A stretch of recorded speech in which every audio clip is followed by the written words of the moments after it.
Good morning and welcome to Ag Talk and Raw, where I talk raw about agriculture and other things that are on my mind. I'm going to change out these glasses because they have this crazy glare, which my very expensive, very expensive Theodore Roosevelt glasses do not. I do not look like Theodore Roosevelt, but these are similar to his glasses. When I bought these glasses, that's exactly what I requested. I want to have Theodore Roosevelt's frameless glasses. They cost me $500. Yeah, for reading glasses. But I feel that I've got the good use out of them. So on today's show, I will announce that we are done. Done planting. Not done spraying, but I'm done planting. I say I'm done planting. I'm seriously considering killing some hay and planting some soybeans, taking hay off, killing it, and then planting some soybeans. And if I do that, it would be about 100 acres, approximately 100 acres. That's just what I'm planning on doing. Now, whether that happens or not, I don't know, because I really need to get some lime on some of these properties that need to have the hay killed off of them and soybeans put on. I don't want to just go ahead and say, oh, okay, I'm just going to bang this buck here. I'm going to go ahead and throw in these soybeans and yield 50, 60, 70 bushel beans. It's not going to happen. Over the last 25 years of making hay on some of these properties, there was no lime applied. Haven't applied lime since till now for 23 years.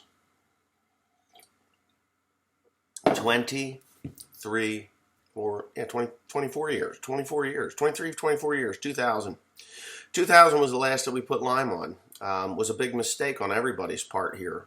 There's a lot of guys that don't put lime on, have never put lime on. They just scalp land from you because they can see that it's done well, and I'm starting to worry about that now. I actually did lose a piece of property that was limed and fertilized last fall with an organic fertilizer, and I lost it because some people can be douchebags, and it wasn't fun. Kind of pissed me off. But the reality is it was a deer hole anyways, and I was just going to put it back into hay, Timothy hay or alfalfa. I was thinking about alfalfa. But I decided, I should have put it in last fall. Then I probably wouldn't have lost it because they would have had to pay me back for the alfalfa seed, but I didn't do that. But anyway, that's just that. So I was watching I'm going to get a little personal here, but I was watching a video, and the beginning was Prager University. Not Prager, was it Prager? Hillsdale College. Now, Hillsdale College has courses that you can pay for and listen to.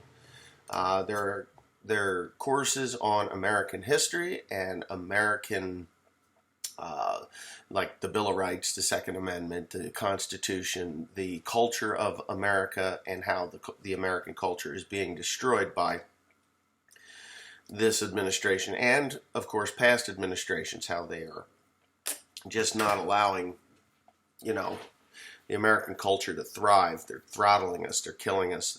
They're taxing us into prosperity, is what they say. You cannot tax people into prosperity. You just can't do it. So if you're watching this and you believe that taxation is the way to go, then you're an idiot and you need to click off now, or sit back and listen, and maybe you'll understand how taxing people into prosperity doesn't work. Because when you tax the working and give it to the non-working, all you do is create non-working folks. Now, I'm okay with some feel-good policies. Some feel-good policies. There's nothing wrong with a good feel-good policy. I'm not an advocate of farm subsidy at all. I am not at all an advocate for farm subsidy. When I hear the words farm subsidy, I think this is not necessary. So I'm going to go back a few years.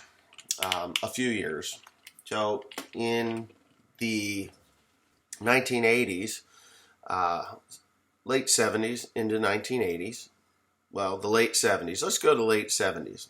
when I was a kid, I remember it was very similar to what's happening right now in the agricultural community.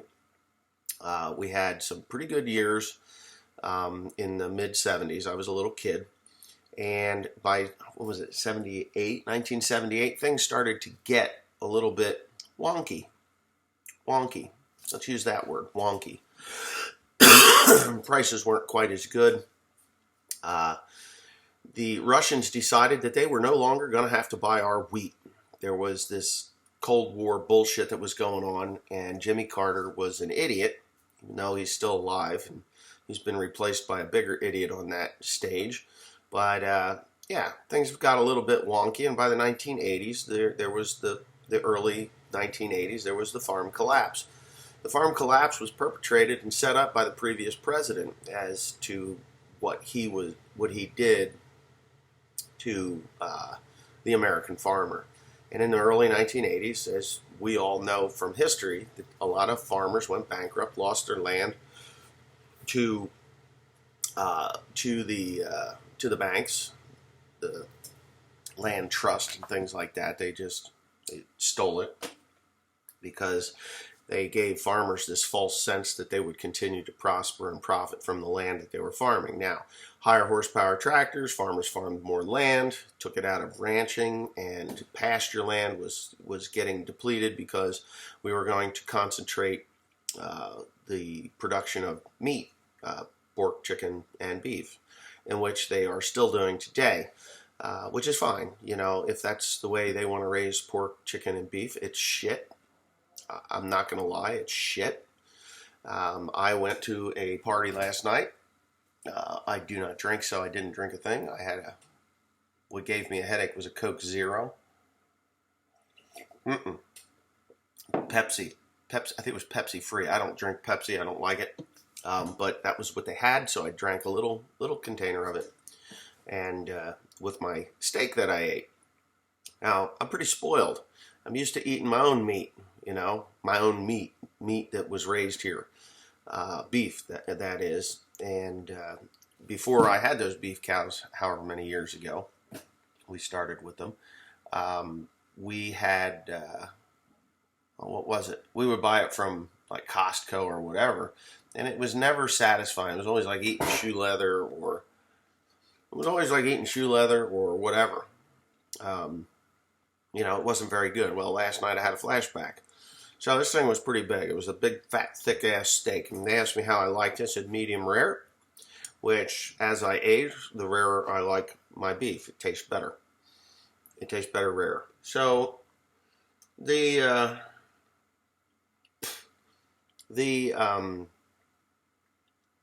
had flavor because they put flavor on it. But there was no pink in it. It was raw meat, but you could tell that it had hung for months, literally for months. It had over $20 a pound for that. It was really, tasted okay. It was a little salty because of what they used to season it with. I'd rather have a lightly seasoned steak, one slight pepper, a little bit of pepper, and a tiny bit of salt just to give it some flavor. Never use A1 steak sauce because when you break that crap out, that means the steak is shit. A1 steak sauce, along with ketchup and other sauces for meat, was produced back in the 1800s pre-refrigeration. And pre-refrigeration meant that you were eating literally rotten meat. And that's where the filet mignon came in, and roast beef, which they roast this beef to sear it, to keep the bacteria out of it. And people would eat this. Well, you still get roast beef today. Roast beef when I was a kid, that it was pink. I mean, it was not pink, but it was pretty red. Today, roast beef, it's brown all the way through because the beef is old. But these sauces were designed to take away the flavor of and smell of rotten beef. So if you see somebody go to a restaurant and they're dumping A1 steak sauce on, that just means that they don't like the flavor of steak. They like to eat A1 steak sauce, and they should just get 2 slices of bread, pour it on, and eat a steak sauce sandwich because you cannot taste the flavor of the beef. Now, a well-done steak is kind of the same. It's it's flavorless. It doesn't have that juicy, soft, tender. It's like eating my old shoe. But that's my opinion, and the facts of the sauces is true, but the opinion of well done steak. But anyways, the older I get, anyways, they had this steak. They said, "Would you like a steak?" Sure, why not? You know, I mean, I'll compare it to what we eat on a pretty much a daily basis. And he cooked it. And he's like, "Well, what temperature should I cook the center of the beef to?" I'm like, "What the hell are you talking about?" I said, "Just cut it. You know, cut it when it's red." On, you know, like a 1/4 inch in on this thing, 1/4 inch in on either side if it's brown, and then the center is red or reddish pink or whatever. That's where I want it. And he couldn't understand. He says, "Well, I don't know how this thing works." I was like, "What do you mean?" He's like, "Well, I only just bought this thing last night or yesterday." I was like, "Oh, okay. Well, you know, it's probably done now." And I ate it, and it was okay, but it was old beef. So I don't know where I was going with that thing. But anyways, that's condensed. What you call condensed agriculture. I was watching Growing Corn 2020. I forget what his name is, but I just call him Growing Corn. And there's gigantic chicken coops on fire next to him. I think he's in Ohio. If he's not in Ohio, he's in Illinois. He's in one of the I states. Reed, right? Reed is his name? Tony Reed. That's his name. Anyway, he's showing pictures of clear blue sky and then this huge plume of smoke that's 40 miles away that he can see. I was like, holy shit. Well, another friend of mine and small-time YouTuber, but Glenn LeDuc, Midwest Merchant and Seed, or Midwest Farmer. This Midwest Farmer is his YouTube channel. You can look him up. He sells alfalfa seed and a lot of different seeds. I bought my pea seed from him.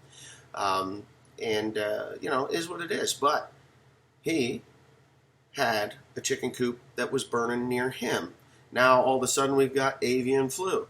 Oh, my God. All of a sudden, avian flu is now making the jump from birds to people. I thought that was funny. Not funny, but odd. I guess it goes from avian to humavian flu. So now we're all going to die of humavian flu. They could call it that. They can coin it that way. I should probably patent the name and become a billionaire, just like my Russian or my Ukrainian soybean seed.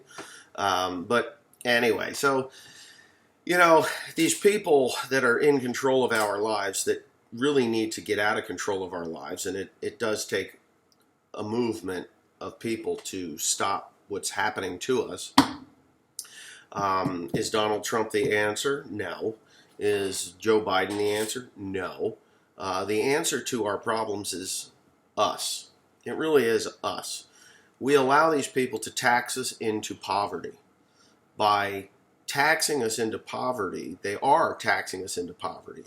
They're not giving me anything from the Farm Service Agency because I haven't been in there in years.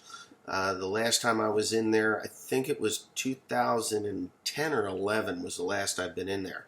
I was in there. So 13, 14 years ago. Haven't taken a dime from them.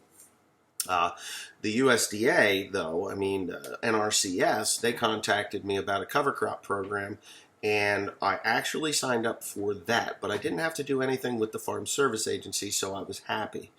The weird thing is that when I went in there, they didn't ask me to go and point to the map where the farms were that I wanted to put these cover crops on. It was, here's the maps of your properties.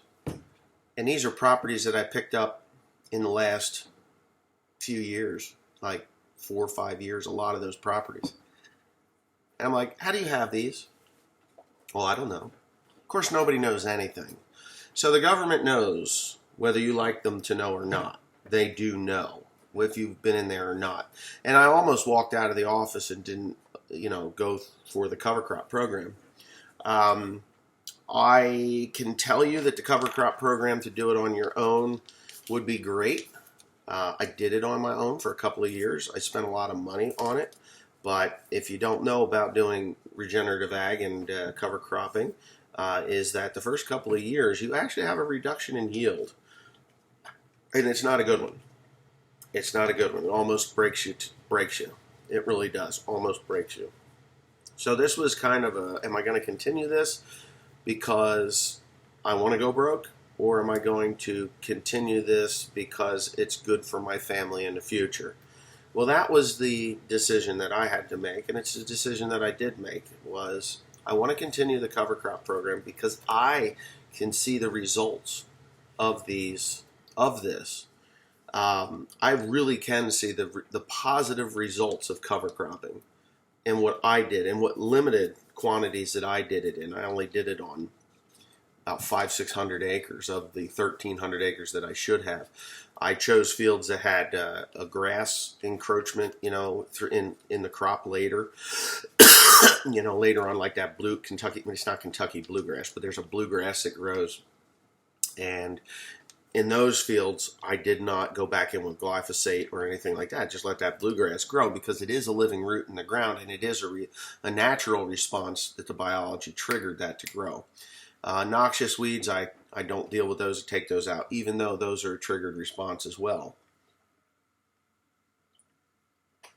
So I decided to do this USDA thing on 700 and some odd acres, and I will do a few acres on my own. I'm not going to let them do it all. I just have no desire to be on the government tit. Because, let's face it, I had to sign a piece of paper that said that this is a direct result of the Inflation Reduction Act. Now, the Inflation Reduction Act is everything and anything but the Inflation Reduction Act. It does not reduce any inflation. It is actually one of the key drivers to the inflation that we're dealing with now. Now, how else does that affect farmers? It's like, oh, well, so what? They tax some people. Well, in the mushroom industry, that is a luxury item at the grocery store. Mushrooms accent the food you're cooking, right? And people today just want packaged, not all people. I mean, I can't generalize everybody. But people want a packaged food. Like, you got single guys and single gals that just don't want or feel they have time to cook. They don't want to. It's like, if I'm cooking, then I'm not doing the work that I need to do within the house, or I am not able to go out and meet that new boyfriend, and vice versa. It goes both ways. So they buy those TV dinner crap, which will kill you, put you in the ground, make you 400 pounds, and there's nothing you can do to stop it because it's so loaded with salt and other things that are addictive to your body. Salt is addictive. Salts, monosodium glutamates and things like that. I can't eat that stuff. I eat too good. My wife is a wonderful cook, and she makes these things that I can't eat bad stuff. Can't even stop at a McDonald's anymore. Well, I can, but I suffer a little bit. I got to be careful. I can eat the chicken sandwich with the French fries and maybe a Coke or something, but I can't eat any of the hamburgers. And it's getting that way that I won't go to a McDonald's ever again after the kiosk problem that I had about 3 weeks ago. I was doing 3 or 4 weeks ago. I was pushing trees out of a place, and I was up there by myself for a long time, and I was really, really hungry. So I said, there's a choke and puke down there. I'll just go down and get a McChicken sandwich with a McChicken fries and whatever. And I had the skid steer behind me on a trailer, and I didn't think that I could fit through the drive-thru. But I walk in, and they're pointing to the kiosk thing where I'm supposed to push a bunch of buttons because they're too fucking lazy to pay people. And it doesn't reduce any of the cost of the food or the food product that you're about to eat. It just pisses you off. Well, I went through the menu. I knew exactly what I wanted. I go, boop, boop, boop. I'm like little pecker fingers on there. And I get to the bottom, and it's like, you want to add anything to this order? Well, no, I don't. But there was no yes or no. It was this, would you like to add something to the order? Well, there you're at a dead end. What the fuck do you do? I wanted to punch the thing. So I'm like, I can't get, well, you have to use it. I have to use this? So I walked out, but I was hungry enough. I figured if I ripped the sign down when I went around it with the skid steer, if I ripped it down, that'd be fine. I was that pissed off at him. You have to use the kiosk. I'm like, up yours, you fucking worthless pieces of shit. Oh, excuse my language, but that's how I felt.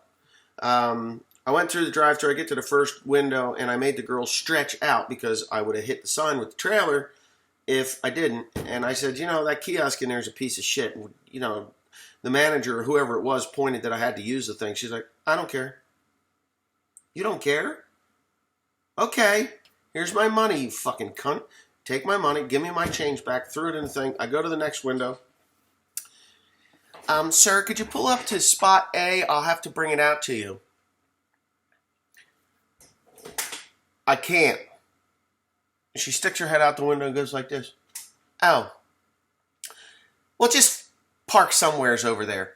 Okay, nice girl. Nice girl, seemed like a nice girl. So I take up like 7 spots because I don't care. I am now like, oh, you don't care that the kiosk pissed me off? You don't care? Whatever happened to the customers first? You know, customers always right, which I never actually understood. But when you're going to be an asshole, now if customer's not right, you don't deserve my patronage. And it pissed me off so much, and I never ever do this. I've never done this in my life. I pulled over to the next parking lot, which was a defunct A&P or something like that. A&P was the grocery store line around here for many years. Pulled over into there, and I'm eating this piece of shit sandwich and choking down those stupid fries and drinking their shitty drink from McDonald's. And I'm scrolling through the phone. Yeah, here it is. It's like this. McDonald's complaint department. Do you know they don't have a McDonald's complaint department anymore? About us. Oh, it's got to be in the about us, you know. So, oh, would you like any employment? It's like, well, this will work. Your food sucks. Your service sucks. At the location at 31 at Asbury Anderson Road sucks. They wouldn't take my order. I had to go through the drive-thru. When I asked them a question, the girl said, I don't care. I go to the next one, and you fucked up fast food. It literally took me a half an hour to get a chicken sandwich, french fries, and a Coke at 2 o'clock in the afternoon. It's not rush hour. It's not rush hour. 2 o'clock in the afternoon. So I swore I'm not going to McDonald's, even though I like McDonald's french fries. I really do. I don't know what it is about them, but I do like them. But I'm not going in there again. They can go rot. McDonald's fucked up fast food. I could have went up the road to the Burger King, but that was out of my way. And or I should have just went down to the Chinese food restaurant and got me something that would have cooked in peanut oil, would have crippled me. It would have been better than the experience, and faster than the experience I had at McDonald's. So, but whatever. Anyways, back to taxing working people and giving it to the poor, the non-working people. This country thinks that they can tax working people, give it to non-working people, and we'll all prosper. Well, the mushroom industry is suffering right now because it is a luxury item at the grocery store. Millions and millions of people love mushrooms. Mushrooms are an incredible health benefit to you. They're antioxidant. They give you magnesium, which is very, very important for your circulatory system and your brain function. And they post that, but they're not really too good about advertising it. But anyways, the mushroom industry is suffering, therefore, because of this taxation, this inflation, and all this bullshit, and the EBT cards that they send out to the people that don't work, or have never worked, or just don't care to work, or, you know, they got lazy ass and syndrome, or they've been raised that why should I work when the government will give it to me for free? Well, the government is taxing people to give you that. Right, and we're working for it harder and harder and harder, and we're making less and less and less. And I said this not that long ago, even on this channel, that when we got $7.50 a bushel for our corn just 2 years ago, and I did get $7 and like $7.53 was the high number, and I thought that's great. Unfortunately, nitrogen was was $1,100 an acre, and $1,100 a ton, and the other elements were $900 and $800. So P and K were like $900 and $800 a ton, not the traditional 2 or 3, you know. And it was really expensive. We made less money at that $7.50 a bushel corn than we did just 4 or 5 years ago under Donald Trump at $4 a bushel. So, where are we going? Taxation into prosperity? I think it's taxation into poverty. everybody's going to be impoverished. And the only ones that are going to be doing just as good as they've always been are the people that get those EBT cards, because they're not going to shut them people off. They're not going to shut those people off. What they're going to... Would you look at that? What'd you do to your nose? What did I do to my nose? It's pink. I blow my nose. I just wanted to bite your ear. I want my ass. You're so bad. I'm going to pinch that ass. She's so bad. She goes to church like that, you know. It's not like grandma's dresses. I ain't going to grandma's dresses. I'm too young for that. It's a floral pattern, but it hugs her curves. And for 41, she's not that bad. Not that good either, what you say? No, she's pretty good. Is that... I talking to whatever? I'm talking to Raw. So you got to see my wife's ass. Her nose. She's cute. Yeah, whatever. She's the devil in disguise is what she is. Uh-huh. So, and this is what her passport picture looks like. Look at that crooked smile. Stop. She's so pretty. Anyway, yeah, taxing working people to give to non-working people is just a way to make more non-working people. And when, as these ferocious prices for ag commodities are stagnant and dropping, soybeans are dropping now, corn just stagnant, not moving at all, could change. I feel that it is going to change for the positive, but still, I've contracted some, more than I have ever contracted, but I have contracted. Fuel is at literally an all-time high. It is, what is diesel fuel a gallon? 360? 340 something rather. The last time 344. The last time I filled up. 344 for diesel. So Off-road diesel. Off-road diesel's 344 to grow $4.60 corn. It takes just as much diesel fuel to at $1.42 for off-road fuel as it does at $3.40. So we're 2/3 more in fuel. So what used to cost to fill a tank at $1,400 each tank, so just say $3,000 for two tanks. They're two 2,100 gallon tanks. Two 1,100 gallon tanks. There's 2,200 gallons in there. And I have two 550s at the other end of the farm. So literally 3,300 gallons diesel fuel it's expensive. So 2/3. I filled once what I could fill up 3 tanks full before.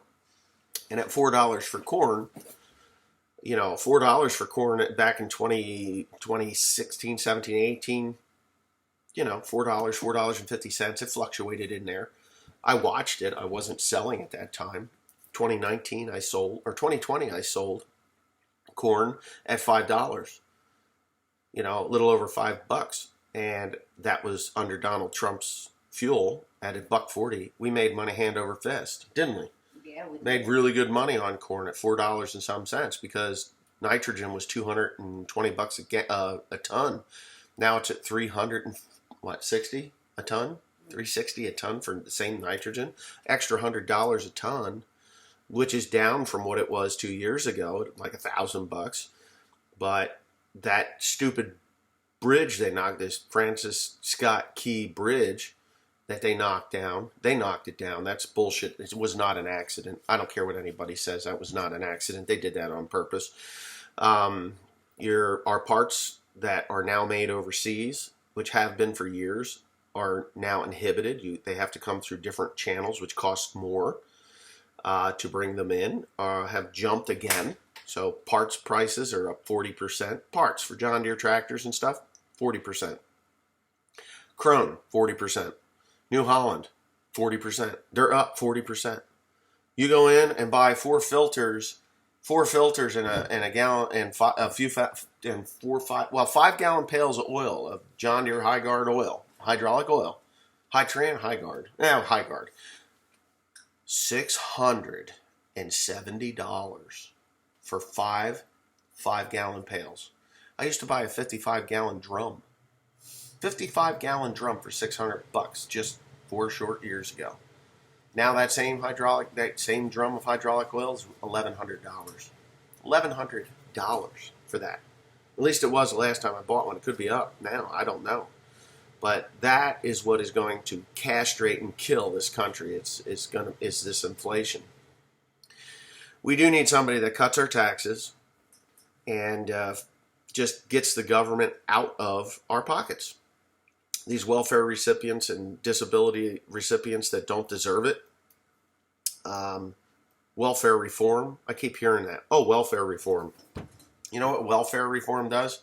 It just makes puts more people on the welfare ticket.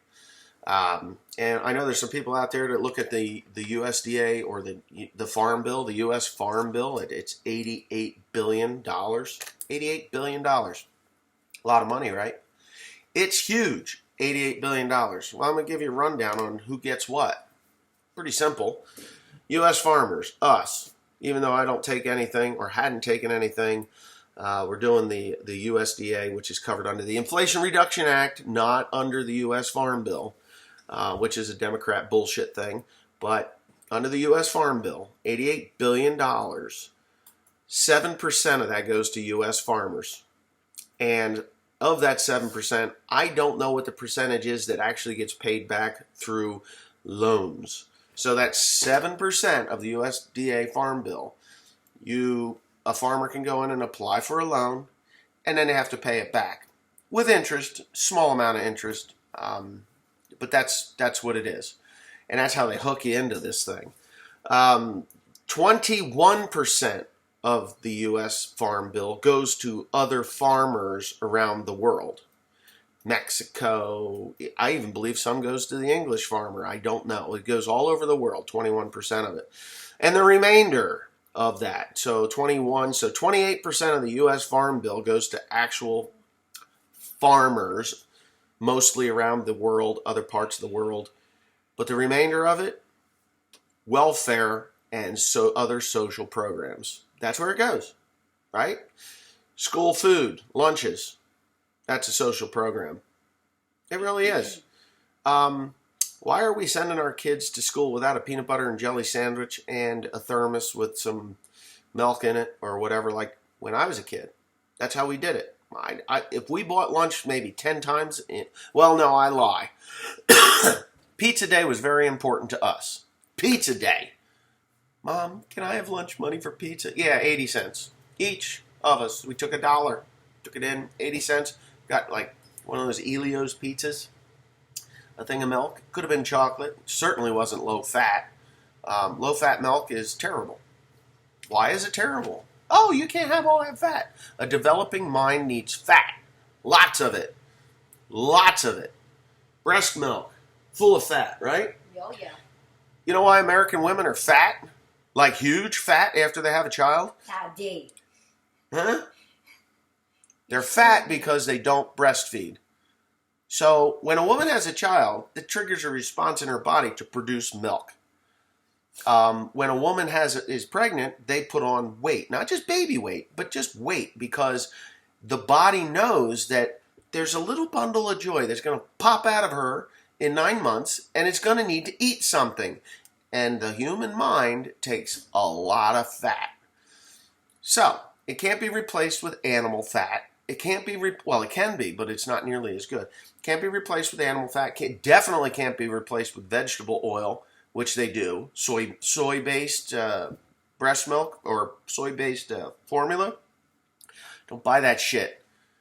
You young kids, get your wives to stick the kid on the tit. Your wife will go from a blob of shit to a thin, pre-pregnant form if you allow that baby to suck on her boobs for how many months? 22 months. 22 months. Holy shit. How much? Okay, so how heavy were you when you were pregnant for William? And 151 pounds. She was 151 pounds. I think a lot of that was water weight. I was 151. But that kid breastfed for 22 months. How smart is William? Whipped. He's smart as a whip. So he got all that fat that she had stacked on her little tiny frame. How tall are you? 5'4"? 5'4". and you weigh about what, 112 to 115 pounds, depending on what time of the day it is. You know, before she eats, 112. After she eats, 121. Bull! I never hit 121. No. But anyways, you know what I mean. So she breastfed 22 months. I'm not saying we're a perfect family. I'm just saying that boy got everything that he needed from step into frame. I have to suck it in like. You don't have to suck it in. This very thin woman who is now 41 years old. Do the twirl. Let's see. Oh, yeah. That's it. Shake it. Oh, my God. That's a church dress, you know. Jesus is watching you. Oh, stop. Anyway, that's what happens.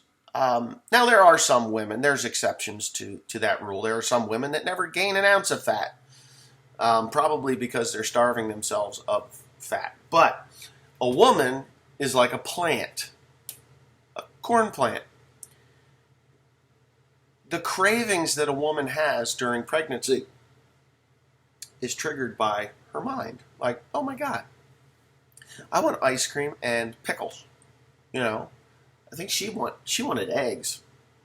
What did you crave when you were pregnant? Baby. She had cravings. Wasn't great, but it was a lot of foods that were high in like niacin, tomatoes. I don't remember eating tomatoes. I don't know what the hell's in tomatoes, but just foods. So her body was like, hey, you know what? You got this little bun in the oven, and he's gonna need a lot of different things, and you need to eat these things so that you have these things to feed your child.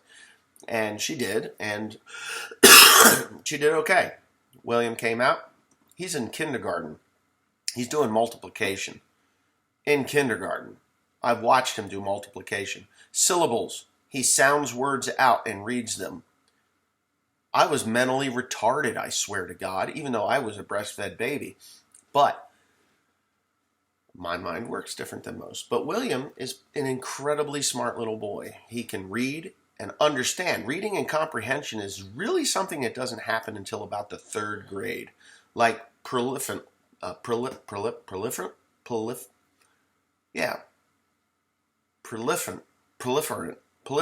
of it. So he can read it and tell you what that comprehension of the story.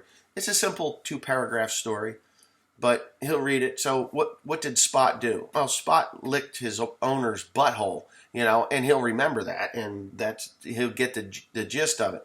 So Dick and Jane did what? They went behind the school and did something behind the dumpster.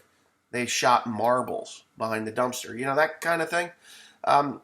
Reading and comprehension is just amazing to me at 5 years old, because I know my daughter in like fourth grade was reading the Harry Potter books, and you ask her what happened, she's like, I don't know.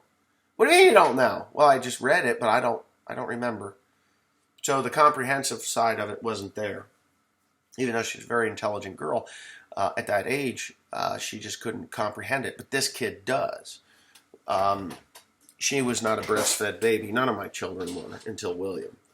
And I can see the difference. It is a huge difference. But whatever, we went off of taxation into sexy wives and little babies and kids, and how the soil and a woman's body is very similar, and plants are like a woman's body. Because a plant, we're going back to agriculture, even though it's all tied into one another. A plant, if it needs something, it will send out exudates. Exudates are carbohydrates, sugars, into the soil, which spurs the microbiology in the soil to mineralize zinc, copper, boron. Well, boron's not mineralized, it washes through the soil. And I have to put boron on my corn. I definitely do. We are deficient in boron. We always will be, because boron is soluble. It just goes away. But you know what I mean. It just breaks that down. A woman's body that is going to care for a little baby will crave whatever's in this coffee cup. Oh, coffee. Can't have coffee when you're pregnant because of the caffeine. But it craves different things because it knows that your body's deficient in it. That body knows, hey, I'm short in magnesium. Get me some whatever's high in magnesium, and they're all natural foods, Um, yeah, so not always. Ice cream isn't, but pickles or cucumbers or whatever. I don't know what the hell they produce in there, but they always have these cravings that they want, and it's because their body's asking them to do it. So anyway, the way to get this country back on track is to reduce the taxes on its people, get production of our goods up. We are chained by the nutsack to China right now, and all I hear is China's going to do this, and China's trying to sink the Philippine Navy's boats, and China's amassing around Taiwan, and Japan just blew up some Chinese frigate. And why did they do these things? Because China is looking for an excuse to attack someone. They want world dominance. The leaders want world dominance. And until when that happens, then we're going to be in a world of hurt. I won't be, because I can go kill deer and raise cows, and my garden. I know how to dry food, and I know how to can.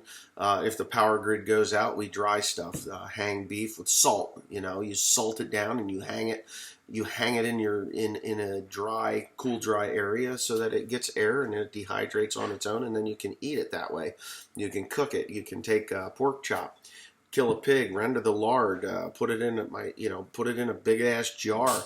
Have pork chops. Cook your pork chops. Sear your pork chops to keep the bacteria out, and then submerge them in that lard, and they keep for up to a year and a half in that lard.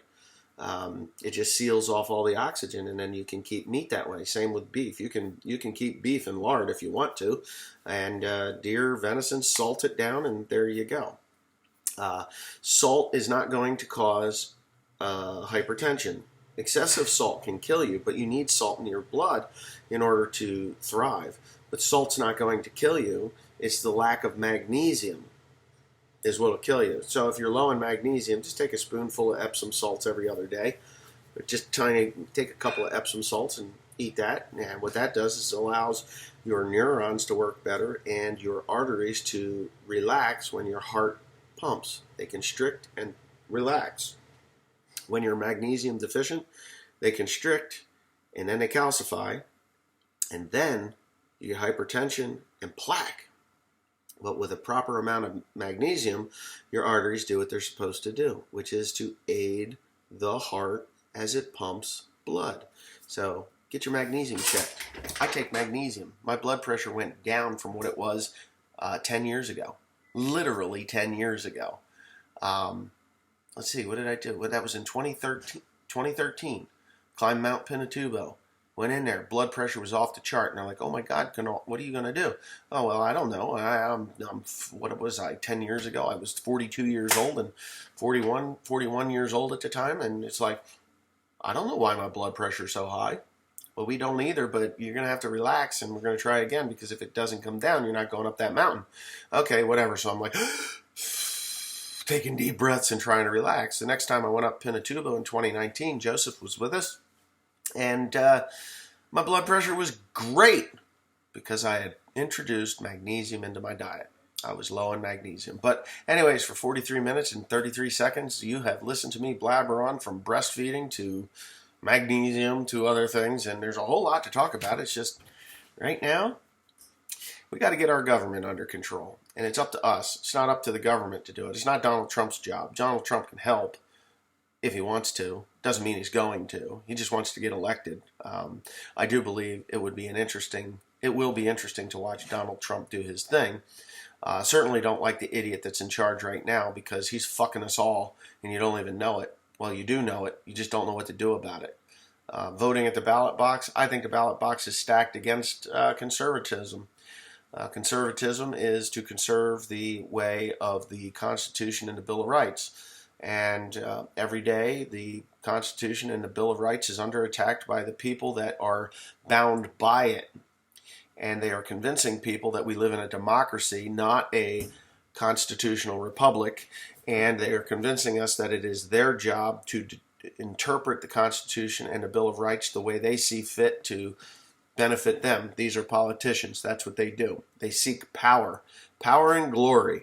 And we, the people who put them there, need to take them out of there. Stop electing the same incumbent people over and over again, because you are just helping to destroy this once great nation. God bless you. Make America great again, and see you on the next one.